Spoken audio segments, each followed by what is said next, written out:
Ganoderma lucidum, aka reishi mushroom. Now, reishi truly is one of the most potent and profound tonic herbs that I've had the privilege to include into my life. It's really transformed my health and my life in general on a really significant level, and it continues to do so. You know, I've been using it for a number of years and the results just continue to unfold. So, you know, there's a number of different types of reishi. I mean, the Ganoderma family is actually quite large, but, you know, there's many different varieties of reishi. There's, you know, red reishi, yellow, purple, black, and they all kind of have different properties. You know, each one has a slightly different emphasis in a slightly different area, but what appears to be the most complete and well-balanced and well-rounded variety of all the reishis is the red reishi. So that's really what we're going to be talking about in this video. Now, it's known in China as Ling Qi, which roughly translates as the mushroom of immortality, and it's been used and revered for thousands and thousands of years in the East as an absolutely life-changing natural medicine. And Shen Nong wrote about reishi. He actually put an entry into his classic herbal medicine pharmacopoeia that he wrote nearly 2,000 years ago. But reishi's use and reverence actually extends back, you know, a lot further back than just that. I mean, reishi has been used in very ancient times for a very long time, but it's actually been used as a focal point for a lot of sacred artwork as well. So just the sheer beauty and presence of reishi is really said to provide a lot of medicine in and of itself before you actually even ingest it. In much more recent times, reishi's actually become one of the, if not the most well-studied herb ever.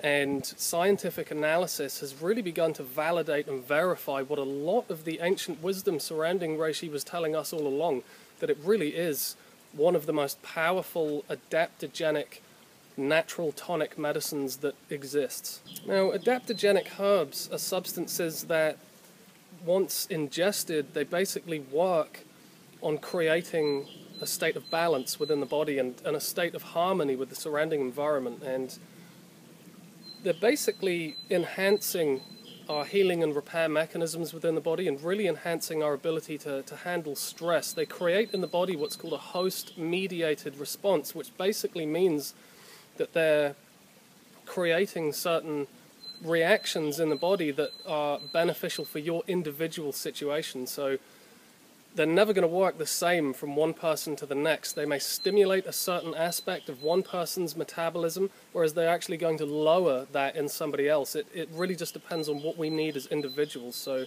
adaptogens truly are very intelligent medicines, and the fact that they actually support our own innate ability to handle stress is just so important in the world today, because we're just exposed to such ridiculously excessive levels of stress now, whether it's, you know, stress from our very high-powered careers or stress from, you know, electromagnetic fields that are actually surrounding us no matter where we are in the world today, or the, you know, elevated levels of radiation, atmospheric and environmental radiation that surrounds us.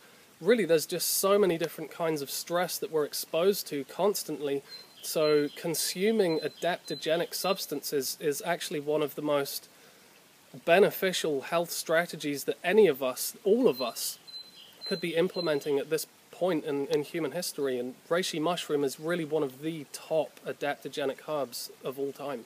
Now, one of reishi's most famous healing attributes is its ability to modulate the immune system. So it's basically going to enhance or stimulate immune function in those people that need that, whereas it's actually going to lower immune function in those people that already have a hyperactive immune system and, you know, maybe have an autoimmune condition, allergies, asthma, and that kind of thing. So, as we said, with the adaptogenic nature of reishi, it's always trying to bring us into a state of dynamic equilibrium. It's not at all the same as some of the other popular immune-enhancing herbs that we see, like echinacea. Echinacea really goes into the body and it just does one thing. It stimulates the immune system, whether you need it or not. So echinacea can be a very good tool for helping people with a sluggish immune system to be taken intermittently over the course of time, but it just has one trick. It just has one tool, and it goes in and it uses that one tool regardless of whether you need it or not. Whereas adaptogenic herbs like reishi, they don't just have one tool, they've actually got an entire tool bag full of different tools, and they're going to go into your body and they're really going to survey the interior environment in the body and make an educated decision on what should be done and what tools should be used.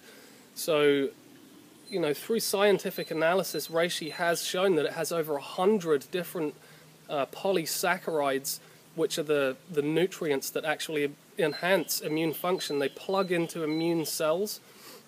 Essentially, they plug into and connect with macrophages in the bloodstream, and macrophages kind of digest these polysaccharides and then redistribute them throughout the immune system so that every other immune cell gets to benefit from that.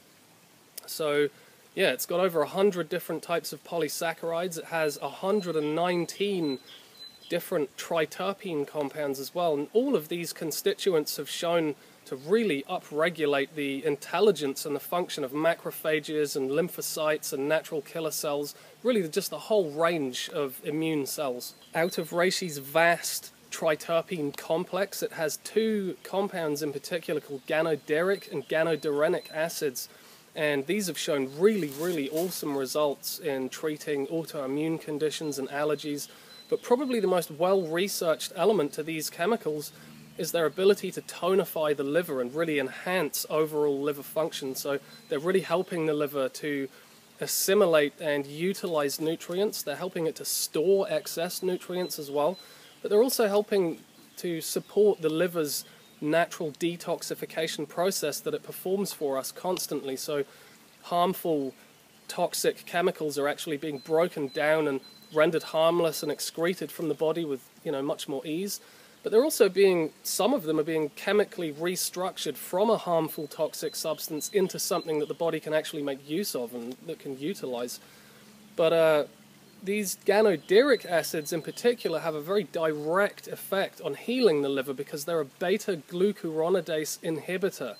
Now, beta-glucuronidase is an enzyme in the liver that's actually very prevalent and very active in certain liver dysfunctions like hepatitis and cirrhosis. So reishi is actually having a direct effect on inhibiting that liver enzyme and actually reducing the severity of these conditions. A lot of reishi's other triterpenes have shown very pronounced antioxidant qualities, so they're protecting from free radical damage and enhancing cell repair and all this kind of stuff.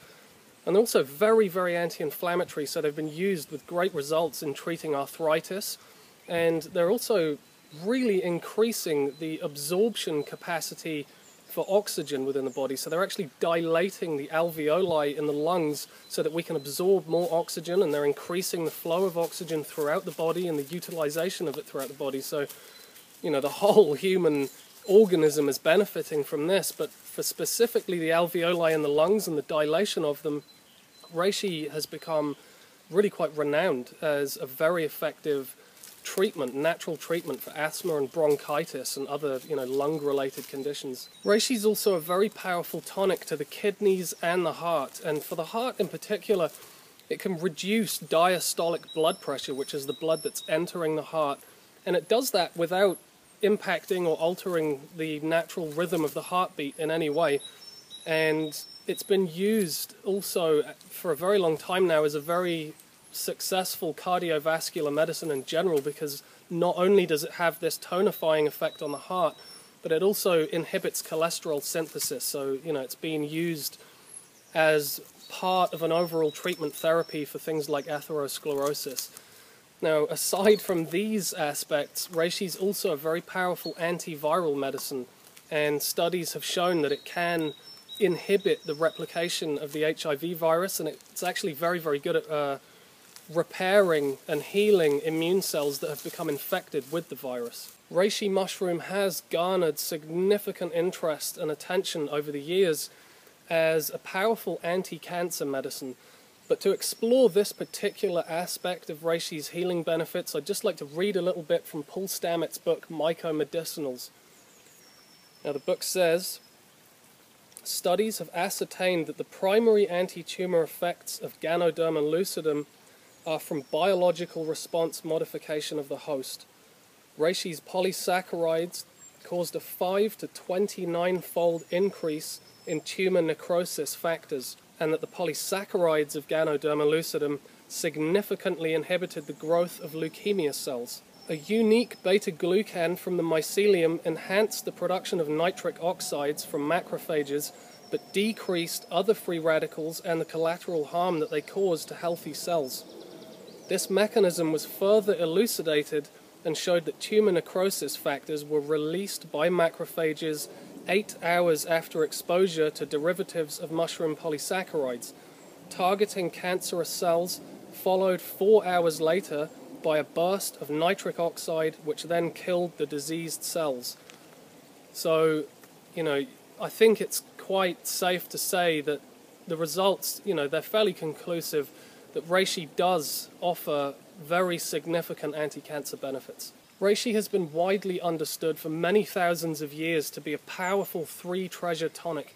Now, for those of you that don't know what I mean by that, the Taoist health philosophy is founded on the idea that all life comprises of 3 energies or 3 treasures, and those treasures are called Jing, Qi, and Shen. So in a nutshell, Jing basically represents our most fundamental life force essence. It's the substance of what we are. It's housed in the kidneys and the adrenals, and it really represents our youthfulness and our ability to heal and repair and our ability to reproduce as well. So we see when we're really young, we have a lot of Jing, we have a lot of energy.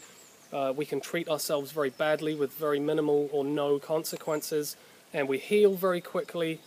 And as we're growing into young adulthood, we're very virile, we've got a lot of reproductive potential.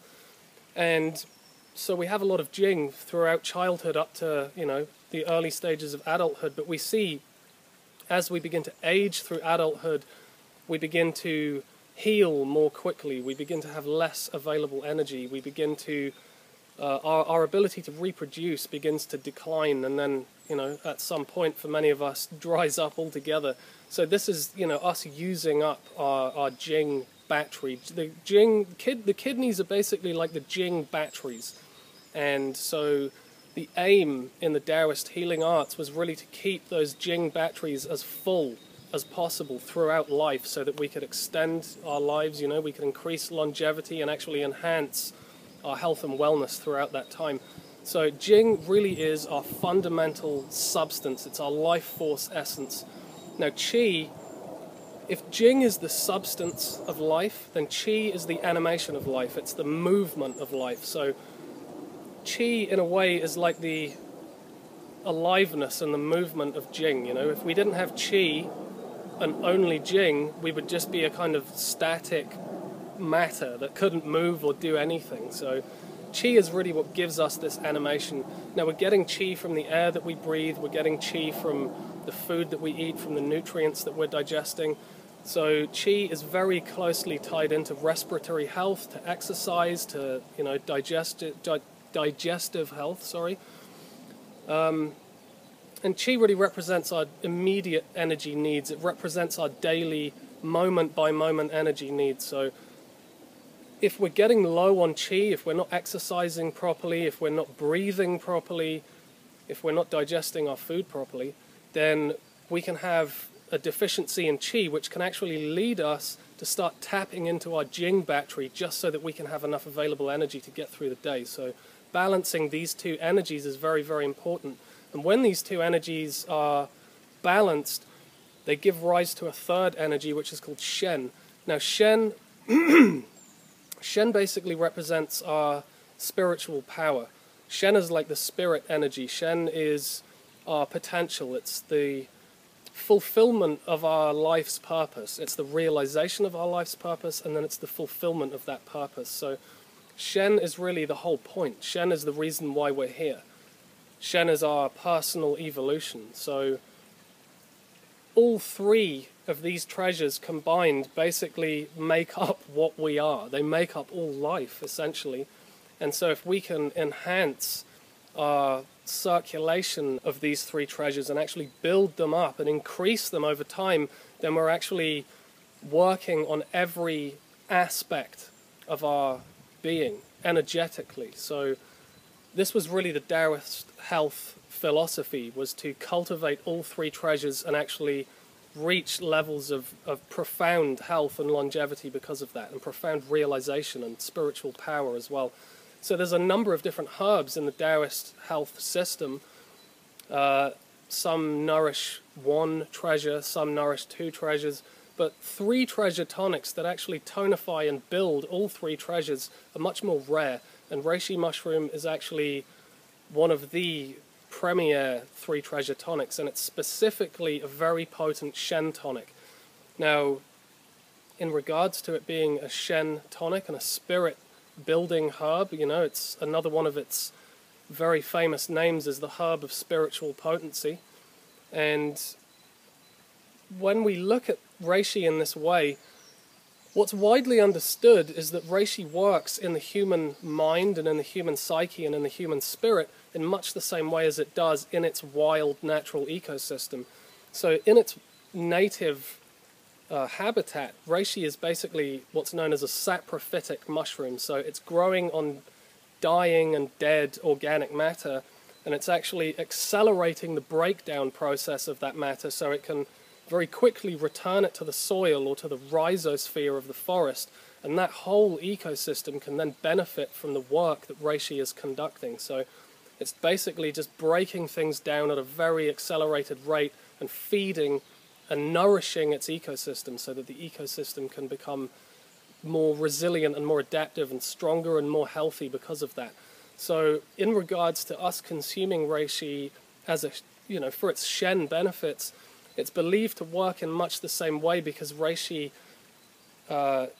singles out particular aspects of our mind or of our spirit, say, you know, habitual tendencies or repetitive behavioral patterns that really are not serving our own development at all anymore. They're actually standing as major obstacles to our personal progress in life. And so reishi, in a sense, grows saprophytically upon these parts of ourselves and begins to help us and support us in coming to terms with them and actually breaking them down and converting them into beneficial nutrients that can actually feed and benefit our spiritual ecology, the ecology of our minds. So reishi actually helps us to grow in this way, and it's actually a profound catalyst for personal development and is really one of the main reasons why reishi has become so widely recognized as one of the top anti-stress herbs that we have available to us in the world today. So when we think about it, reishi is actually tonifying the lungs, the heart, the liver, the kidneys. It's modulating the immune system, it's healing and repairing and rebuilding the nervous system. It's allowing us to handle stress so much more easily. It's having that kind of adaptogenic bi-directional effect on us, on our entire physiology and our metabolism. And it's really helping us to detoxify from very toxic, harmful substances that we're coming into contact with all the time. Plus it's a three treasure tonic, and it's really helping us to catalyze our own personal development. So, you know, when you look at all of these benefits that reishi can offer to us, you can see why reishi's also got another reputation. It's actually got another name that it's widely used by as the Great Protector. Because when it's doing all of this for us, when we've been consuming reishi over the long term and we've actually developed a very intimate and close relationship to it, and we've been working with it consistently over a long period of time, we begin to feel much more deeply nourished and protected. We can actually step into the world with a bit less fear and a bit more bravery, and reishi can really support us in that process. It's certainly helped me in that regard, and it's actually very rare to come across people that have been developing this kind of intimacy with reishi over the long term that don't actually have these kind of testimonials about it. You know, it's most people that have been using it for a while will tell you something similar to this. So yeah, reishi really is the great protector. It protects us on almost every level imaginable. Reishi grows in a number of different climates, but it does tend to prefer and proliferate more in the more warmer, humid climates. So if you actually have access to wild reishi growing where you live, then by all means go and harvest it, but you really must approach it conscientiously and with a mindset of sustainability, because the ecosystem very much needs that medicine as well. So we shouldn't ever really take more than we need, and we should learn over time to assess the ecosystem and really connect with it in a way that we can ascertain whether or not that ecosystem can afford for us to take any, and if so, how much. Other than that, consuming reishi products. Now, there's a lot of products on the market. Unfortunately, the vast majority of them are pretty crap. If you're buying in wild, harvested reishi products, then you really just want to check the integrity of that person that's selling it to you, because first of all, it might not be wild, and if it is wild, you want to make sure that they're taking it from as pristine an ecosystem as possible, because medicinal mushrooms do tend to accumulate toxic substances in their fruit bodies. They're very good at cleaning up the polluted, contaminated environment in that way, but the fruit body is the part that we're using for medicine. So if a mushroom has been taken from a contaminated area, it's unlikely to be safe to consume. If you're buying in the whole dried mushroom, then you just want to break it up into as small pieces as you can and decoct that in hot water for a few hours, and that's going to extract all of the polysaccharides, and it's going to make a very nourishing herbal tea. You can also extract it into a very strong alcohol like ethanol to get all those alcohol-soluble triterpene compounds. You could do both extractions and combine them to make a dual extract, which actually has the full spectrum of reishi's beneficial medicinal constituents. But if you're buying in extracts and things like that, or any kind of reishi product really, you want to make sure that you're not buying in just ground up mushroom powder, because it hasn't been extracted, and if you just consume that straight, it's so rich in fiber, it's just going to pass right through the body, out the other side, and it's going to have really minimal to no benefit whatsoever. So if you're buying the actual just dried powder, you're going to need to actually extract that yourself. You're going to need to make a tea with it or a tincture with it or something like that. So if you're buying an extract, you want to make sure that if it's a powdered extract, you want to make sure it's a concentrated powdered extract. So normally these extracts come with a ratio, like a 10-to-1 ratio, which basically means they've taken 10 pounds or whatever weight measurement. They've taken 10 pounds, let's say, of the whole dried mushroom, and they've condensed that down into 1 pound of extract. So the extract is essentially 10 times more potent. And you want to get a dual extract, so it's actually got the water-soluble and alcohol-soluble constituents combined. If you're buying a liquid extract, it's the same, like a tincture. You want to get a dual extract, and you want that ratio to actually be smaller this time. So the smaller the ratio, the more concentrated it is with liquid extract. So rather than a 10-to-1 ratio for the powder, which would be very strong, you want to get that as low as possible for a tincture. So if it's like 3-to-1, 2-to-1, 1-to-1, the lower down the scale you get, the more concentrated it is, because that means that there's the same amount in a 1-to-1 extract, let's say, there would be the same amount of liquid to the same amount of herbs, so it would be very, very concentrated. Aside from that, when we're dealing with cultivated reishi, we really want to be getting something called Duanwood reishi. A lot of other cultivated reishi is just grown on grain. It's grown in a way that really doesn't provide the mushroom with all of its nutritional requirements, and so the end result is something that isn't nutritionally balanced. It's not medicinally active in anywhere near the same way as it could or should be. So growing it on grain and growing it using chemicals, definitely not ideal. Some grain growing procedures for reishi can be very productive. They can be very potent if they're done in the right way, but generally speaking, it's much better to get something called Duanwood reishi, because Duanwood reishi is reishi that's grown. This is a cultivation technique that's been developed in China, in the Changbai mountain region, and in that area they're growing Duanwood reishi on logs of trees native to that area that reishi would be growing on in the wild. And this procedure doesn't require anything other than like mountain spring water added to it. So there's no need for chemicals, there's no need for pesticides, there's no need for any of that. And the Chinese government have actually legislated against any chemicals at all being used in this growing process. So if you're buying Duanwood reishi, you know that you're getting the best product that there is. And Duanwood Reishi has been consistently proven to be at least, if not more than twice as potent as any other cultivated reishi on the market, and it's actually more potent than a number of wild harvested varieties that have been found. So Duanwood Reishi is really, it's more affordable than a lot of the wild reishi, and it's actually more sustainable because it's cultivated. It's very, very potent, it's very reliable, it's very consistent. You know, in my mind, it's definitely the best option if you want to be including reishi into your life on a very consistent long-term basis. So really, that's it for now. There's a lot more to talk about with reishi, but this video is already getting way too long, so we'll meet up again in another video and we'll discuss other benefits specifically.